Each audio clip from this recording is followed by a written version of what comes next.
എല്ലാവർക്കും നമസ്കാരം. ഇന്നത്തേത് വളരെ ടേസ്റ്റി ഒരു സാമ്പാറിൻ്റെ റെസിപ്പിയാണ്. സാധാരണ ഉരുളക്കിഴങ്ങ്, കാരറ്റ്, ബീൻസ് അങ്ങനെ എല്ലാം ഇട്ടിട്ടാണ് നമ്മൾ സാമ്പാർ ഉണ്ടാക്കാറ്. ഇന്ന് കുറച്ച് വ്യത്യസ്തമായി പാവയ്ക്ക കൊണ്ടുണ്ടാക്കി നോക്കാം. അതിനായി 2 പാവയ്ക്കാണ് എടുത്തിരിക്കുന്നത്. പാവയ്ക്ക നന്നായി കഴുകിയതിന് ശേഷം നല്ല റൗണ്ടായി മുറിച്ചെടുക്കാം. പാവയ്ക്ക ഈ ഒരു കനത്തിൽ മുറിച്ചെടുത്താൽ മതി. ഇതൊരു പാത്രത്തിലേക്ക് ഇടാം. ഇതിലേക്ക് കുറച്ച് ഉപ്പിട്ട ശേഷം നന്നായി മിക്സ് ചെയ്ത് 10 മിനിറ്റോളം അടച്ചു വയ്ക്കാം. കൈകൾ കൊണ്ട് തന്നെ മിക്സ് ചെയ്യാം.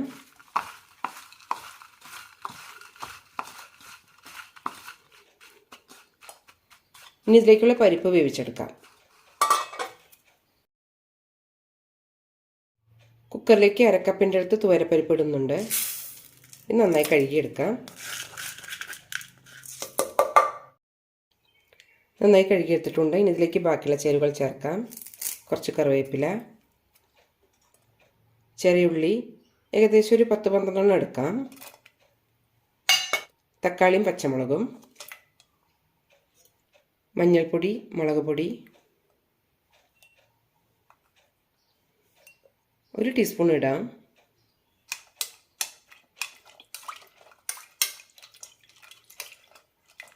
ഇത് വേഗം വേകുന്ന പരിപ്പാണ്, അതുകൊണ്ട് ഒറ്റ വിസിൽ കൊണ്ട് വേവിച്ചെടുക്കാം. അത്യാവശ്യം വേവുള്ള പരിപ്പാണെങ്കിൽ 3-4 വിസിൽ വേണ്ടി വരും. ഇതിലേക്കുള്ള അരപ്പ് കൂടി റെഡിയാക്കാം. അതിന് ഒരു 1/4 കപ്പ് തേങ്ങ എടുത്തിട്ടുണ്ട്. ഇതിലേക്ക് 3 ടീസ്പൂൺ സാമ്പാർ പൊടി ചേർക്കാം. ഇത് വീട്ടിൽ പൊടിച്ച പൊടി തന്നെയാണ്. ആദ്യം തേങ്ങ നന്നായി പൊടിച്ചെടുത്ത ശേഷം വെള്ളം ഒഴിച്ചാൽ മതി. ഇനി ഇതിലേക്ക് വെള്ളം ചേർക്കാം. സാമ്പാർ പൊടി തേങ്ങയുടെ കൂടെ അരയ്ക്കണമെന്നൊന്നുമില്ല. തേങ്ങ കുറവായത് കൊണ്ടാണ് പൊടിയിട്ടത്. ഡയറക്റ്റായി തന്നെ സാമ്പാറിലേക്കും ചേർക്കാം. പരിപ്പ് വെന്തിട്ടുണ്ട്. പാവയ്ക്ക് 10 മിനിറ്റ് ആയിട്ടുണ്ട്. ഇതിലത്തെ എക്സ്ട്രാ വെള്ളം ഒന്ന് പിഴിഞ്ഞെടുക്കാം. ഇങ്ങനെ ചെയ്യുമ്പോൾ പാവയ്ക്കയുടെ കയ്പ്പ് കുറച്ച് കുറഞ്ഞ് കിട്ടും.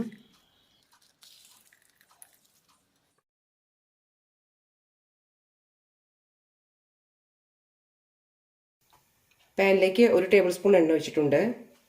ഇതിലേക്ക് പാവയ്ക്ക ചേർക്കാം. കൂടെ തന്നെ ഒരു സവാള ഇടും.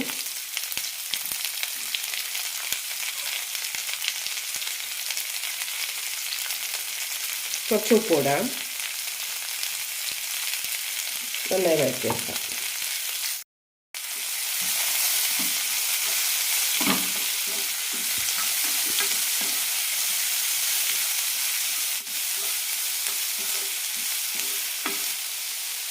അഞ്ചാറ് മിനിറ്റ് നന്നായി വഴറ്റിയെടുക്കാം.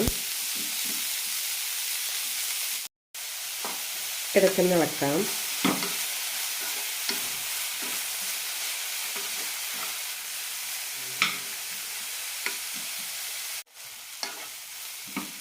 പാവയ്ക്ക വാടാൻ തുടങ്ങിയിട്ടുണ്ട്. ഒന്നുകൂടി വെന്ത് കിട്ടണം. ഇനി ഇതിലേക്ക് കുറച്ച് തക്കാളി കൂടി ചേർക്കാം. ഒരു പകുതി തക്കാളി മതി.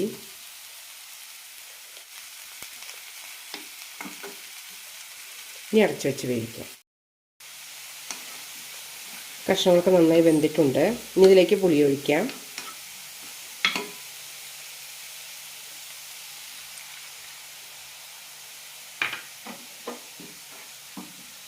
ഒന്ന് തിളയ്ക്കുമ്പോൾ അരപ്പ് കൂടി ഒഴിക്കാം.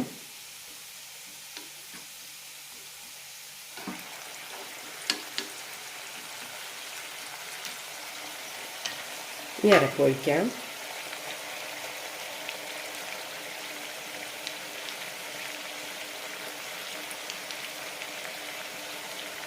കൂടെ തന്നെ കുറച്ച് വെള്ളം കൂടി ഒഴിക്കാം.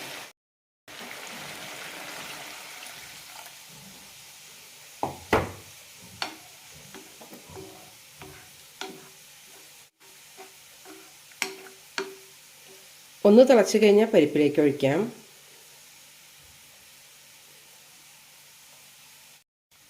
ഇതിലേക്ക് കുറച്ച് കായപ്പൊടി കൂടി ചേർക്കാം.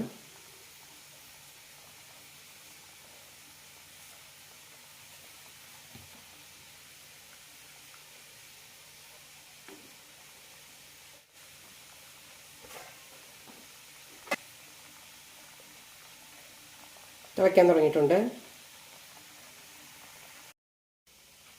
ഇനി പരിപ്പിലേക്ക് ഒഴിച്ച് ഒന്നുകൂടി നന്നായി തിളപ്പിക്കണം.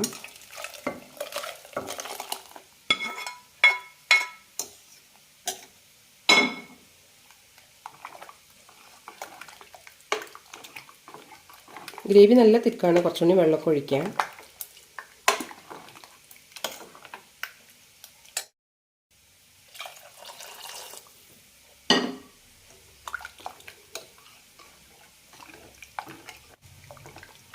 വല്ലാതെ ലൂസാവണ്ട, ഇതുപോലെ തിക്കാവണം. ഇനി നന്നായി തിളപ്പിച്ചെടുക്കാം. ഈ സമയത്ത് ഉപ്പും എരിവും എല്ലാം ഒന്ന് ചെക്ക് ചെയ്ത് നോക്കാം.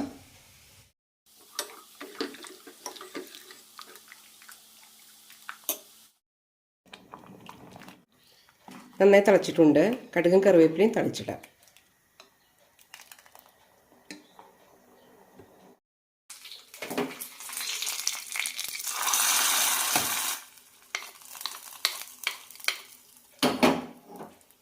കുറച്ച് മല്ലിയിലയും ചേർക്കാം.